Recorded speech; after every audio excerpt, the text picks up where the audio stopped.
Starbucks coffee can ಒಳಗೆ ಸತ್ತ ಇಲಿ ಪತ್ತೆ. ವಿಡಿಯೋ ನೋಡಿ ಬೆಚ್ಚಿಬಿದ್ದ ಗ್ರಾಹಕರು. ಸೋಷಿಯಲ್ ಮೀಡಿಯಾದಲ್ಲಿ ಭಾರಿ ಸಂಚಲನ. ಸ್ಟಾರ್ಬಕ್ಸ್ ಸಂಸ್ಥೆಯ double shot energy drink can ಅನ್ನು ಕಟ್ ಮಾಡಿದಾಗ ಅದರೊಳಗೆ ಸತ್ತ ಇಲಿಯಂತಹ ವಸ್ತು ಪತ್ತೆಯಾಗಿರುವ ವಿಡಿಯೋ ಒಂದು ರೆಡಿಟ್ ಮತ್ತು ಎಕ್ಸ್ ನಲ್ಲಿ ವೈರಲ್ ಆಗಿದೆ.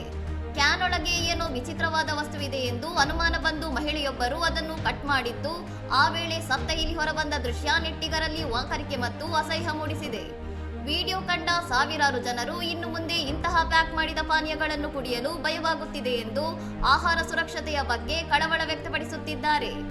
ಈ ವಿಡಿಯೋದ ಸತ್ಯಾಸತ್ಯತೆಯ ಬಗ್ಗೆಯೂ ಚರ್ಚೆ ಶುರುವಾಗಿದ್ದು, ಪಬ್ಲಿಸಿಟಿಗಾಗಿ ಯಾರಾದರೂ ಇಲಿಯನ್ನು ಒಳಗೆ ಹಾಕಿರಬಹುದೇ ಅಥವಾ ಇದು ತಾಂತ್ರಿಕವಾಗಿ ಸಾಧ್ಯವೇ ಎಂಬ ಅನುಮಾನಗಳನ್ನು ಕೆಲವರು ವ್ಯಕ್ತಪಡಿಸಿದ್ದಾರೆ. ದೊಡ್ಡ ಕಂಪನಿಗಳಲ್ಲಿ ತಯಾರಿಕಾ ಹಂತದಲ್ಲಿ ಕಠಿಣ ಸುರಕ್ಷತಾ ಕ್ರಮಗಳಿರುತ್ತವೆ.